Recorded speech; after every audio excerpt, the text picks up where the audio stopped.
प्रस्तुत education for all initiative online education कार्यक्रम में आप सभी का हार्दिक स्वागत है।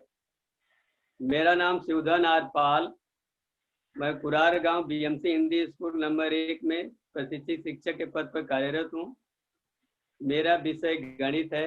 आज का मेरा घटक विचरण है।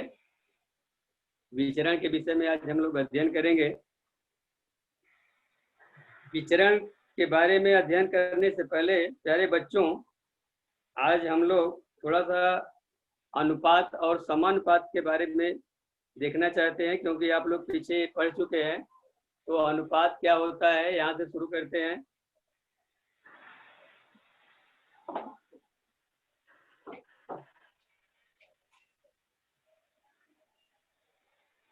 अनुपात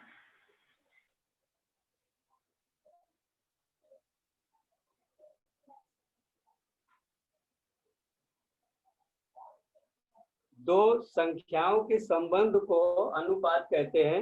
जैसे दो संख्या ले लीजिए 3 और 5। 3 और 5 के बीच में इनका क्या संबंध है, उसी को अनुपात कहते हैं। और अनुपात के रूप में इसे अगर हम लिखेंगे तो 3 यहाँ पे 2 बिंदी लगाते हैं और 5 ऐसा लिखते हैं। इसको पढ़ते हैं 3:5 या 3:5। और इसको इस प्रकार भी लिखा जा सकता है 3/5। 3 और 5 का ये अनुपात हो गया 3/5। इसी प्रकार से दूसरी दो संख्या लेते हैं। इसे 6 लिया और 10 लिया। तो 6 और 10 का भी अनुपात अगर ऐसे निकालेंगे बच्चों तो यह हो जाएगा। इसको हम लिखेंगे 6 ऐसे अनुपात 10, यह बराबर हो जाएगा 6/10। ऊपर का अनुपात है 3/5 या 3 और 5 में है। नीचे का 6 और 10 में अनुपात आया 6/10। अभी 6/10 को अगर देखें तो वह 3/5 के ही बराबर है, क्योंकि 3 का दुगुना 6 है और 5 का दुगुना 10 है। तो 3/5 अगर इसको हम सरल करके देखिए, छोटा करेंगे तो वही 3/5 के ही बराबर होगा, अर्थात दोनों अनुपात बराबर है। तो ये तो अनुपात हो गया दो संख्याओं का संबंध। और जब दो अनुपात आपस में बराबर होते हैं, अर्थात हम इसको लिख सकते हैं बच्चों 3/5 ये बराबर है 6/10 के। अभी आपको लग सकता है कि ये 3/5 और 6/10 बराबर कैसे है। 3 का दुगुना 6 है बच्चों और 5 का दुगुना 10 है। तो यह अनुपात भी वही रहेगा, क्योंकि अगर दोनों में सामान्य है, 2 से गुणा कर दिया गया है, दोनों ऊपर नीचे। अगर हम उसको फिर से अगर 2 से इनको भाग कर देंगे तो वही 3/5 मिलेगा। इसलिए 3/5 और 6/10 ये दोनों अनुपात बराबर हैं। और जब दो अनुपात बराबर होते हैं तो उसी को समानुपात कहते हैं। अर्थात इसको हम कह सकते हैं कि ये संख्या 3, 5, 6, 10 ये चारों संख्याएं समानुपात में है। समानुपात का मतलब समान अनुपात। दो अनुपात अगर समान है, बराबर है, तो उसी को समानुपात कहते हैं। तो 3, 5, 6, 10 ये समानुपात में होंगे। समानुपात व्यापक रूप में समानुपात को बताने के लिए संख्या की जगह अगर हम अक्षर लेते हैं प्यारे बच्चों, तो अगर हम 4 अक्षर ले संख्या के बदले A B C D, A B C D, और ये कहा जाए कि ये चारों संख्याएं, जैसे ये चारों 3, 5, 6, 10 को हमने बताया कि ये समानुपात में है, वैसे ही ABCD अगर कहा जाए कि समानुपात में है, तो ऊपर की तरह इसको हम लिखते हैं A और B का अनुपात, यानी A/B यह बराबर होगा C और D का अनुपात, अर्थात C/D के बराबर होगा। अब अगर हम तिर्यक गुणा करें A और D का B और C में, तो हमको मिलेगा AD यानी A गुणे D बराबर B गुणे C। ABCD 4 संख्या अगर समानुपात में है, तो यहाँ पे देखने से क्या पता चल रहा है कि जो बाहरी पद है A और D ये बाहर है, बाहरी पदों का गुणनफल यानी ए गुणे बी, यह होता है मध्य पदों के गुणनफल के बराबर बी और सी के, अर्थात ए डी बराबर बी सी। यह एक समानुपात का नियम होता है प्यारे बच्चों, आप लोग इससे पिछली कक्षा में पढ़े होंगे और इसके ऊपर सवाल भी हल किए होंगे, क्योंकि 4 पद में से अगर 3 मालूम रहता है तो हम चौथे को इसी सूत्र की सहायता से ज्ञात कर सकते हैं। अब अगर समझो ये 4 की जगह 3 ही संख्या हो, इस प्रकार हो ए बी सी, और कहा जाए कि ये समानुपात में है, तो जो बीच वाला पद होता है उसको 2 बार लिखना पड़ता है, अर्थात यह हो जाएगा, अगर ये तीनों समानुपात में ऐसा लिखा जाएगा बच्चों, ये समानुपात में है,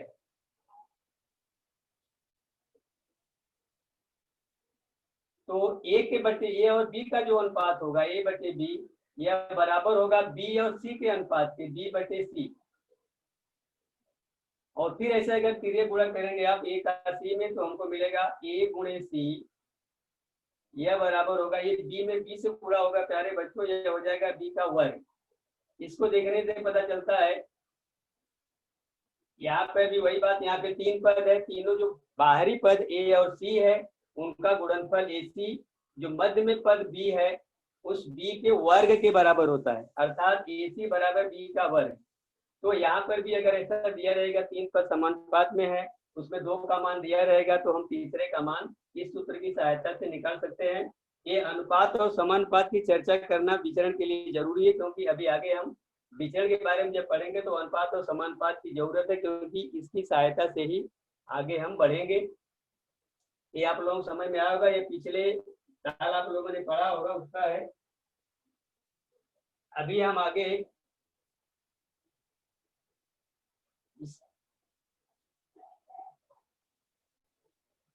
सारणी में लिखी हुई संख्याओं पर हम विचार करेंगे। सारणी है, इसमें जो संख्या लिखी है आप लोग इसको देखिए।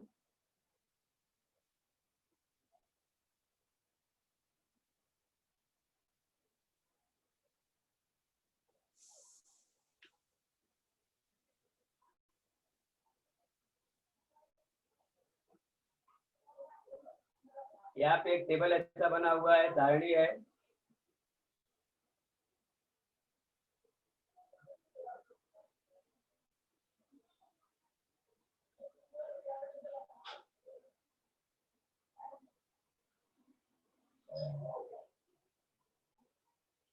यहाँ पे दिया गया है कुछ कापियों की संख्या, यहाँ है कापियों की संख्या।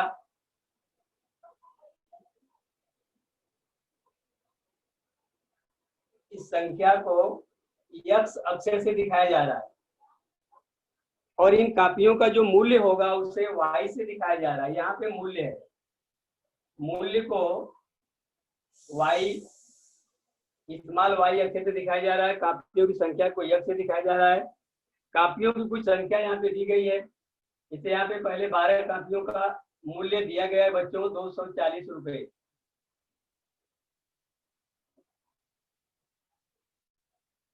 अगर 12 कापियों का मूल्य दिया है, इसके आधार पे हमें 3 कापियों का मूल्य ज्ञात करना है कि 3 कापियों का मूल्य कितना होगा। फिर आगे 9 कापियों का मूल्य ज्ञात करना है कि 9 कापियों का मूल्य कितना होगा। आगे फिर 24 कापियों का मूल्य ज्ञात करना है, फिर 50 कापियों का मूल्य ज्ञात करना है, और फिर 1 कापी का मूल्य। ऐसा टेबल में दिया हुआ है, इस पे आप विचार करेंगे। 12 कापियों का मूल्य हमें मालूम है 240 रुपए, तो 12 कापी का मूल्य अगर 240 है तो 1 कापी का मूल्य जो कितना होगा, इसको करने के लिए आप 240 में अगर 12 से भाग देते हैं तो 1 कापी का मूल्य आ जाएगा 12 दूना 24 और 1 जीरो, तो 1 कापी का मूल्य आएगा बच्चों 20 रुपए। यहाँ पे 1 कापी का मूल्य 20 रुपए ऐसा टेबल में दिया हुआ है। 12 कापियों का मूल्य 240 रुपए है, 1 कापी का मूल्य 20 रुपए आता है। अब इसकी सहायता से इस टेबल को हमें पूर्ण करना है। 3 कापियों का मूल्य कितना होगा, तो 1 और 3 का संबंध होता है, आप देख रहे हो 1 का मूल्य जितना है 3 का मूल्य उसका 3 गुना होगा। तो अगर 1 कापी का मूल्य 20 रुपया है तो 3 कापी का मूल्य आप 20 का 3 गुना कर देंगे, तो 20 में 3 से गुणा करने पर बच्चों 60 आता है। तो 3 कापियों का मूल्य 60 रुपए हो जाएगा। आगे फिर 9 कापियों का मूल्य बताना है, 3 का 3 गुना 9 है, 3 और 9 का आपस में संबंध है, 3 का 3 गुना 9 है, तो 60 का भी हम 3 गुना अगर कर दें तो वो 9 कापियों का मूल्य हो जाएगा। और इस 60 का 3 गुना करना आपके लिए आसान है, 6 का 3 गुना कर दिया जाए तो 3 का गुणा इसमें करेंगे, 3 6 के 18 हो जाएगा। और यहाँ पे 0 है तो 0 इसके सामने रख देंगे आप, ये 180 रुपये हो जाएगा, ये 9 कापियों का मूल्य हो जाएगा। ऐसे ही अगर 24 कापियों का मूल्य निकालना है बच्चों, तो 12 कापी का मूल्य हमको मालूम है, तो 24 उसका दुगुना है, तो 12 का जो मूल्य है तो उसका आप दुगुना कर दोगे तो 24 कापियों का मूल्य भी आसानी से आ जाएगा। यहाँ पे टेबल को आप देखेंगे, 12 कापियों का मूल्य 240 है, तो 24 का मूल्य इसका दुगुना करेंगे, 240 का दुगुना 480, तो यहाँ पे आप लिख सकते हो 480 रुपये, ये आसानी से ये सब मूल्य आ जाएगा। और फिर आगे 50 कापियों का है, एक कापी का मूल्य आपको मिला है 20 रुपये, तो 5 कापी का पहले निकाल लें अगर हम, तो 50 का भी निकालना आसान हो जाता है प्यारे बच्चों। एक कापी का मूल्य 20 रुपया, तो 5 कापी का मूल्य आप 20 में 5 से गुणा कर देंगे तो 20 25 100, 5 से गुणा करने पर 100 आएगा 5 कापी का, और 50 का है तो ये 0 इसके आगे और कर देंगे बच्चों, तो यह हो जाएगा 1000 रुपये। तो इस प्रकार से टेबल में जो कापियों की अलग अलग संख्या दी गई है उसके हिसाब से इनका मूल्य भी हमने निकाला। अब इस टेबल के ऊपर हमें विचार करना है कि 12 कापियों का मूल्य प्यारे बच्चों 240 रुपये है, 3 कापियों का मूल्य 60 रुपये होता है, कापियों की संख्या घट गई तो इनका मूल्य भी घट गया। कापियों की संख्या 3 से भी बढ़ा के अगर 9 कर दिया गया तो इनका मूल्य भी बढ़ के 180 रुपये हो गया। आगे फिर 9 से बढ़ा के 24 रुपये हो गया तो मूल्य भी बढ़ के 480 रुपये हो गया। फिर 24 से बढ़ा के इसको 50 कर दिया गया तो मूल्य भी 480 से बढ़ के 1000 हो गया। फिर मूल्य घट के कापी की संख्या को घटा के 1 कर दिया गया तो उसका मूल्य भी घट के 20 रुपया हो गया। इस टेबल को देखने से पता क्या चल रहा है हमको बच्चों कि अगर कापियों की संख्या हम बढ़ा रहे हैं तो इनका मूल्य बढ़ रहा है, कापियों की संख्या को घटा रहे हैं, उनकी संख्या को कम कर रहे हैं तो ये मूल्य भी इनका कम हो रहा है। अर्थात कापी की संख्या का कापी के मूल्य पर प्रभाव है, कापी की संख्या बढ़ने पर मूल्य बढ़ता है, उसको घटने पर मूल्य घटता है। इस प्रकार का जो परिवर्तन हो रहा है, जो बदलाव हो रहा है, इसी बदलाव को प्यारे बच्चों विचरण कहते हैं। अभी ये जो अनुपात इनका है जरा इस पे नजर डालते हैं, ये 12 और 240 है, तो यहाँ पे इनका अनुपात अगर हम देखेंगे 12 और 40 का अनुपात, 12 अनुपात अभी आपको बताया गया, कापियों की संख्या और उसके मूल्य का जब अनुपात अगर हम निकालेंगे 12/240 करेंगे तो ये अनुपात क्या आता है देखिए, 12 एकम 12, 12 दूना 24 और 0 20, तो ये अनुपात आया 1/20 का। अभी वैसे ही 3/60 का अनुपात देखिए क्या आ रहा है, 3 एकम 3, 3 दूनी 6 0, ये अनुपात भी आ रहा है बच्चों 1/20। आगे 9 और 180 का अनुपात देखिए, 9/180, 9 एकम 9, 9 दूना 18 और 0 20 हो गया, इसका भी अनुपात 1/20 ही आया। अगला टेबल में जो जोड़ी है 24 और 480 है, तो 24 और 480 को देखेंगे, 24 एकम 24, 24 का दुगुना है 48 और 0 20 हो गया, ये अनुपात भी आया बच्चों 1/20 का। 50 और 1000 को देखिए, 50 के बटे 1000, ये 0 इसे कट गया, 5 एकम 5, 5 दूना 10 और 0, ये अनुपात भी आया 1/20 का। और लास्ट में वो अनुपात 1/20 दिया हुआ है।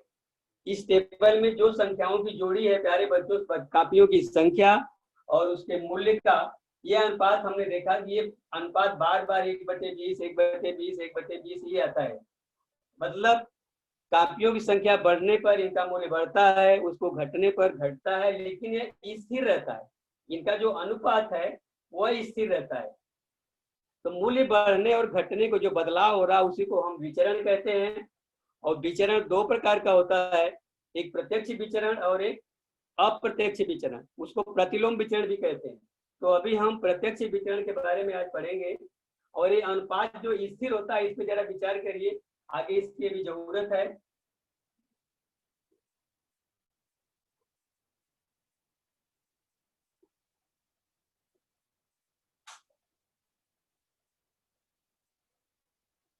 प्रत्यक्ष विचरण,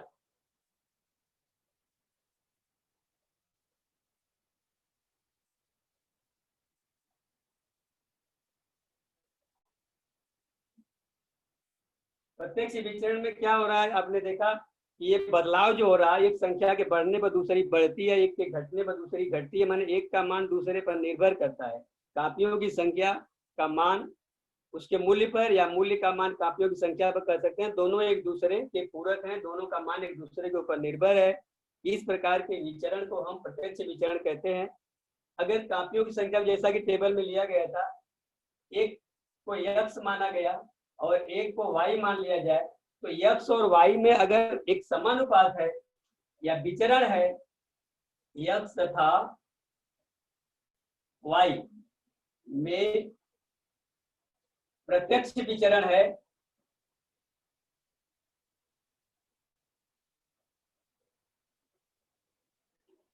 अगर ऐसा कहा जाए कि x और y में प्रत्यक्ष विचरण है, तो इसको x का y के साथ प्रत्यक्ष विचरण या x का y में प्रत्यक्ष विचरण या x तथा y समानुपात में है, ऐसा भी कहा जाता है। तो इसको अलग अलग तरीके से हम कह सकते हैं। और इसको गणितीय भाषा में इसको लिखने के लिए हम ऐसा प्रयोग करते हैं, एक अक्षर होता है इस प्रकार का बच्चों, यह ग्रीक भाषा का अक्षर है, इसको हम अल्फा नाम से जानते हैं। यह ग्रीक भाषा का अक्षर है, इसको अल्फा पढ़ते हैं, अल्फा। इसका प्रयोग हम विचरण के लिए करते हैं। x का y के साथ प्रत्यक्ष विचरण है, तो x अंग्रेजी में इसको प्रोपोर्शनल भी बोलते हैं, x प्रोपोर्शनल टू y या x का y के साथ विचरण है, और ये विचरण कैसा है, प्रत्यक्ष विचरण है। इसको इस अल्फा का जो निशान है, जो विचरण का निशान है बच्चों, इसको हटा देते हैं इस प्रकार से। x इसको अगर हटाएंगे बराबर का निशान लगाते हैं और एक स्थिर पद के लेते हैं, स्मॉल के, और साथ में ये y हो गया। x को हटा, x और y के बीच में जो प्रपोर्शन का चिन्ह है, जो अल्फा निशान लगा हुआ है, इसको हटा दिए, इसके बदले पर x बराबर के वाई ऐसा लिखा जाता है, जहां पे k एक स्थिर पद होता है। इसको इस विचरण का स्थिरांक कहते हैं या अचरांक भी कहते हैं, स्थिरांक या अचरांक। और x और y में यह समीकरण हो गया, इस x बराबर के वाई को विचरण का समीकरण कहते हैं।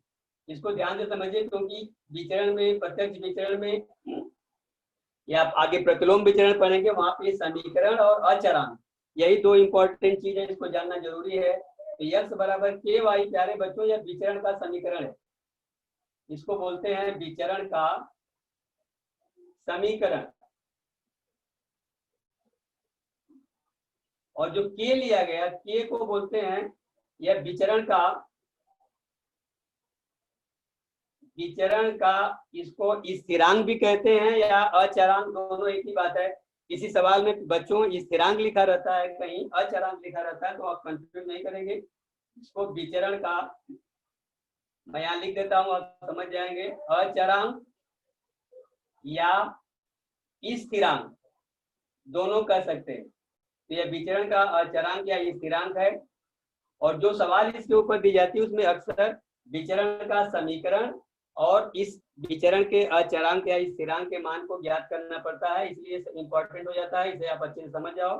तो x बराबर के वाई विचरण का समीकरण है। इसको अगर y को हम इधर पक्षांतर कर दे बच्चों, तो x बटे वाई, ये y अगर इधर है तो x बटे वाई हो जाएगा, यह बराबर k, यानी वही स्थिर पद जो स्थिरांक है।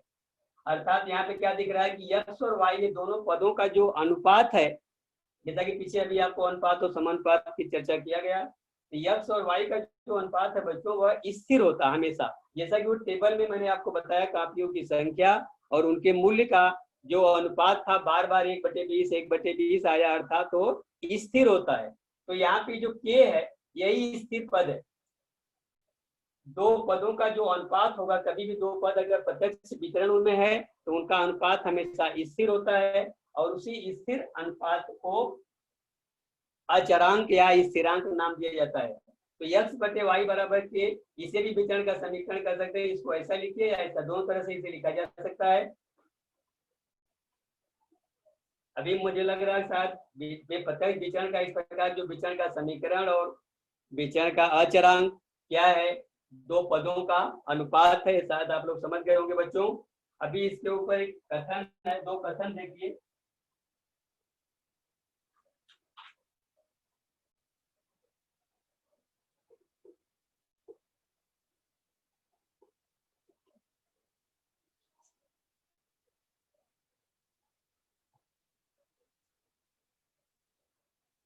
एक कथन, इसको देखिए, कहा जा रहा है ऐसा, वृत्त वृत्त का क्षेत्रफल, आप लोग वृत्त का क्षेत्रफल का सूत्र जानते होंगे। वृत्त का क्षेत्रफल को अगर कैपिटल ए से दिखाया जाए और वृत्त की त्रिज्या को तथा वृत्त की त्रिज्या, इसकी त्रिज्या को स्मॉल आर से दिखाते हैं। त्रिज्या मतलब रेडियस अंग्रेजी में बोलते हैं, उसका स्मॉल आर से उसको दिखाते हैं, और वृत्त के क्षेत्रफल को कैपिटल ए यानी एरिया। तो क्षेत्रफल अगर ए और उसके वृत्त की त्रिज्या आर हो, और ये कहा जा रहा है कि वृत्त का क्षेत्रफल और वृत्त की त्रिज्या में, त्रिज्या के वर्ग में प्रत्यक्ष विचरण है, ये कथन है।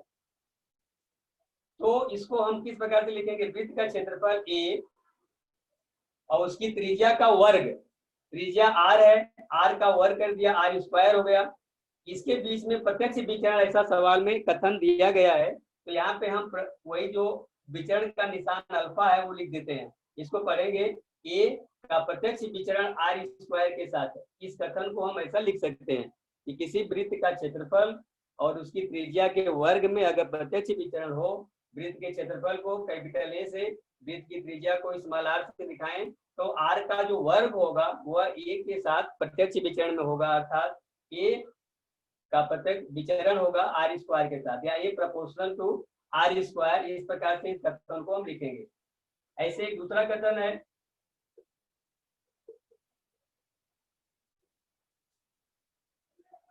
द्रव का दाब,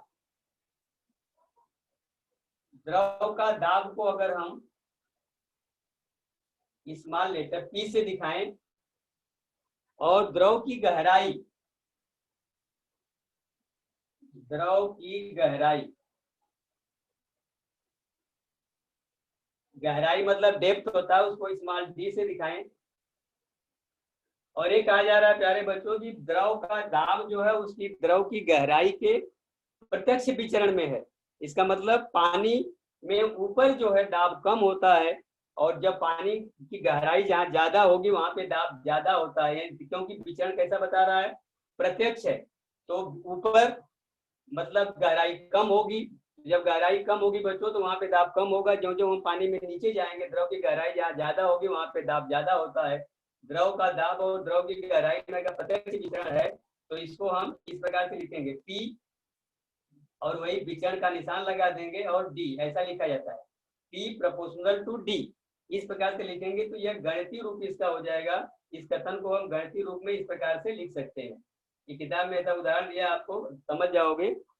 तो यह दो कथन हो गया। अब इसके ऊपर हम एक सवाल हल करते हैं, सवाल देखेंगे तो और क्लियर हो जाएगा कॉन्सेप्ट।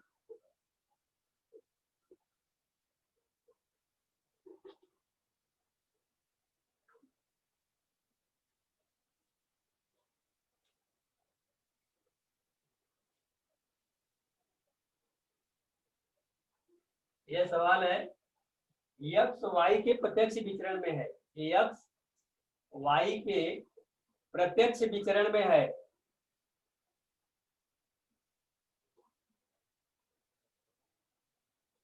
एक्स वाई के प्रत्यक्ष विचरण में है, एक्स बराबर, एक्स का मान दिया है 5, एक्स बराबर 5 है, तो y बराबर 30 दिया है, सवाल में आपको दिया गया है। x का y के साथ प्रत्यक्ष विचरण है ऐसा दिया गया है, और x का मान 5 हो तो y का मान दिया गया है 30। तो इस सवाल में हमें विचरण का अचरांक बताना है और विचरण का समीकरण भी बताना है। विचरण का समीकरण यह हमें बताना है। अभी इसको कैसे हल करेंगे बच्चों, देखिए जैसा कि आपको बताया गया अभी, x और y के बीच में प्रत्यक्ष विचरण है, तो हम x विचरण y ऐसा लिखेंगे, अल्फा का निशान लगाएंगे, जैसा कि पहले अभी आप लोगों को बताया गया। x का y के साथ प्रत्यक्ष विचरण है तो x प्रोपोर्शनल टू y लिखा जाएगा।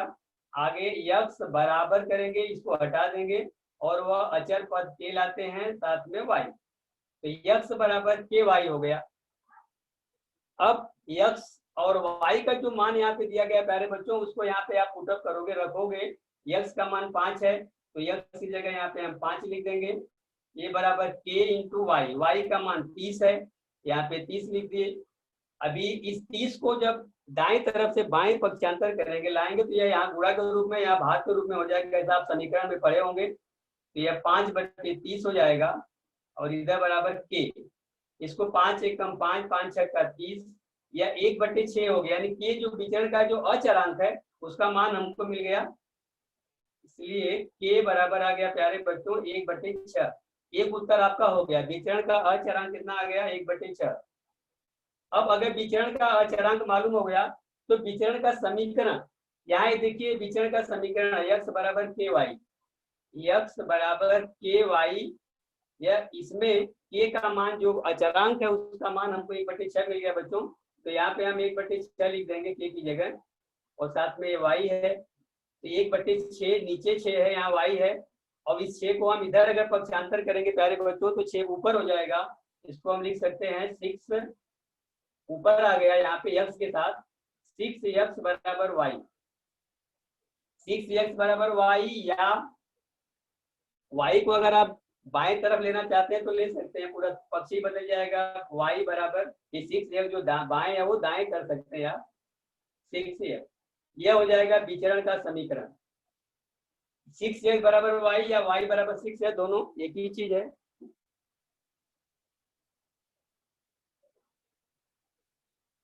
यह विचरण का समीकरण हो गया।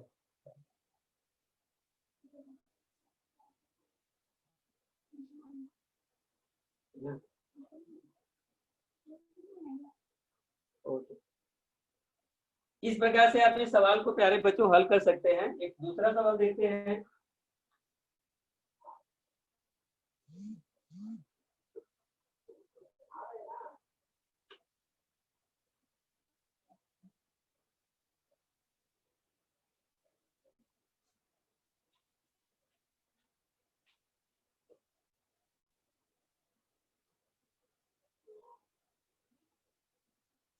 y x से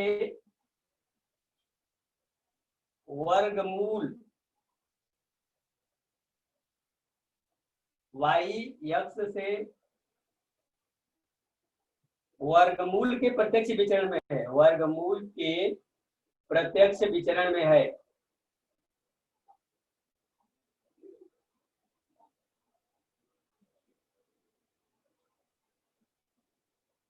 यह आपका दूसरा सवाल है। y x से वर्गमूल के प्रत्यक्ष विचरण में है। जब x का मान 16, x बराबर 16, तब y का मान दिया है बच्चों 24, तो यहाँ पर भी विचरण का अचरांक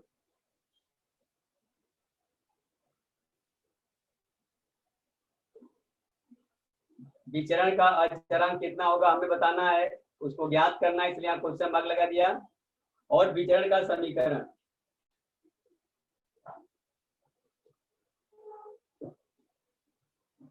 विचरण का समीकरण, ये हमें ज्ञात करना है। इसको हल करते हैं। देखिए हमें क्या दिया है, कौन किसके प्रत्येक विचरण में है बच्चों, पहले इसको हमें ध्यान देना होगा। y x से वर्गमूल के प्रत्यक्ष विचरण में है। इसका मतलब कि y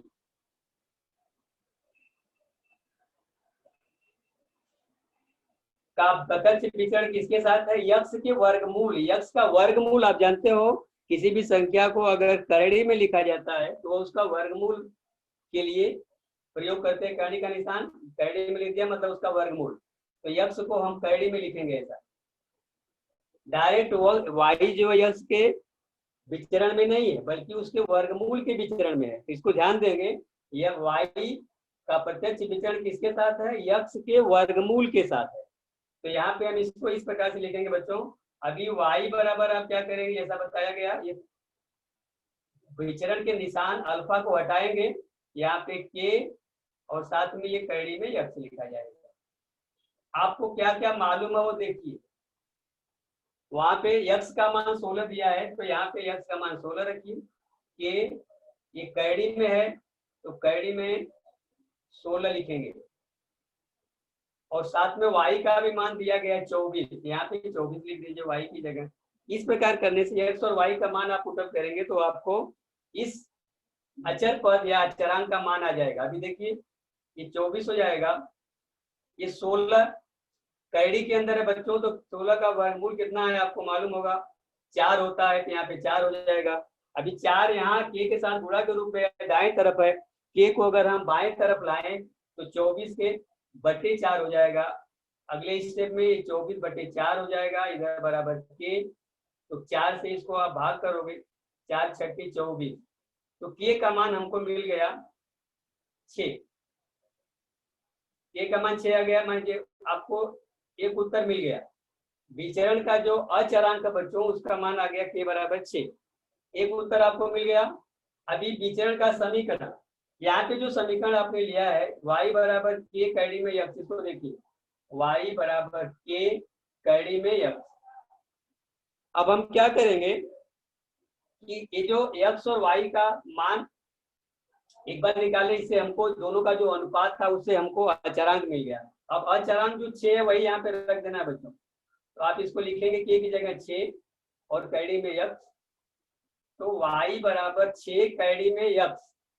ये जो है यह विचरण का समीकरण, यही आपका आंसर है, विचरण का समीकरण मिल गया आपको। तो दोनों उत्तर आपका हो गया।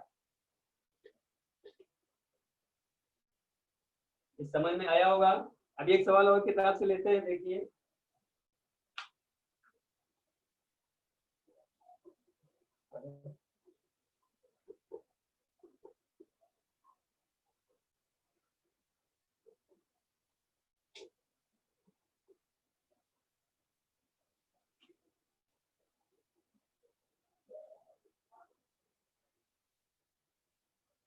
अगला सवाल है प्यारे बच्चों, देखिए यदि यम का विचरण यन के साथ, यम का यन के साथ विचरण है, प्रत्येक विचरण है, और यम का मान दिया है 154 154, ये यम का मान दिया गया है। जब यम का मान 154 होता है बच्चों तो यन का मान आपके सवाल में दिया गया है 7। जब यम का मान 154 होता है तो यन का मान 7 दिया है, तो कह रहे हैं कि अगर यन का मान 14 दिया जाए तो यम कितना होगा, तो यम बराबर कितना होगा ये आपको बताना है। अब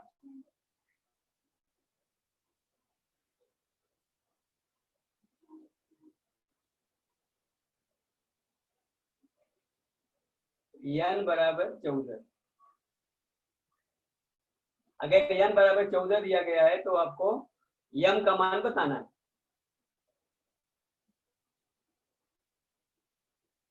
अब इसको देखिए, यम और यन का प्रत्यक्ष विचरण है, यहाँ पे यम का मान दिया है, यन का मान दिया है, इन दोनों का मान यहाँ पे जैसा कि अभी ऊपर के सवाल को किए आप लोग समझे होंगे, उसको यहाँ पे आप रखेंगे तो आपको अचरांक जो पद आता है वो मिल जाएगा। अब फिर वापस उसके मान को रख के n का मान रखेंगे तो m का मान भी आ जाएगा। देखिए इसका हल कैसा करेंगे। ये दिया हुआ है प्यारे बच्चों m proportional to n, m का विचरण प्रत्यक्ष है n के साथ। तो हम जैसा ये पहले बताए लिखेंगे, इसको हटाएंगे, यहाँ पे अचरांक k लिखेंगे, साथ में n लिखेंगे, m बराबर kn हो गया। अभी m का मान आपको दिया 154, तो m की जगह 154 लिखेंगे और k इंटू n का मान दिया है 7, ये पहले वाले, तो n का मान 7 लिखेंगे। अब इस m और n का मान को यहाँ पुटअप करने के बाद m और n का जो अनुपात है वही तो अचरांक होता है। तो 154, 7 को इधर लाएंगे बच्चों तो ये बटे 7 हो जाएगा, यह बराबर k हो जाएगा। अब 7 से इसको काटेंगे, 7 दूनी 14, 1 14, 7 दूनी 14, तो जो अचर पद के है उसका मान आ गया 22, के का मान 22 आ गया। अभी जब के का मान आ गया तो हमको अभी चाहिए क्या, m का मान चाहिए। फिर वापस हम इसको m बराबर kn में इसको रखेंगे, m बराबर kn, यही विचरण का समीकरण है। इसमें m का मान आपको बताना है और k का मान यहाँ पे अचर पद आ गया है 22, अचरांक इसका 22 है, गुणे n का मान यहाँ पे दिया है प्यारे बच्चों 14, तो आप यहाँ 14 लिखोगे, इनका गुणा कर दोगे तो 14 का गुणा 22 में करना है, 14 दूना 28, 14 दूना 28 और 2 उसका हासिल है 30, यह हो जाएगा 308। m का मान आपको मिल गया 308, यही आपका आंसर है। इस प्रकार से आप ये सवाल हल कर सकते हैं। एक सवाल और देखते हैं।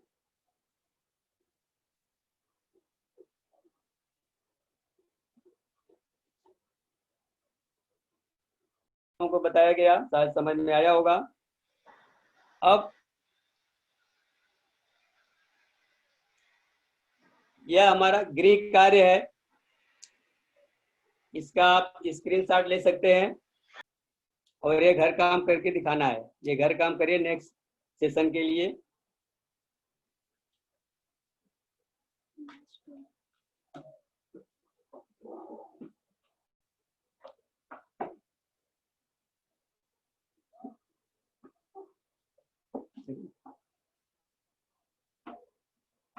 हमारे चैनल को लाइक, सब्सक्राइब और शेयर करें, साथ ही बेल आइकन को प्रेस करें ताकि आपको नए नए वीडियो के नोटिफिकेशन मिलते रहें। धन्यवाद।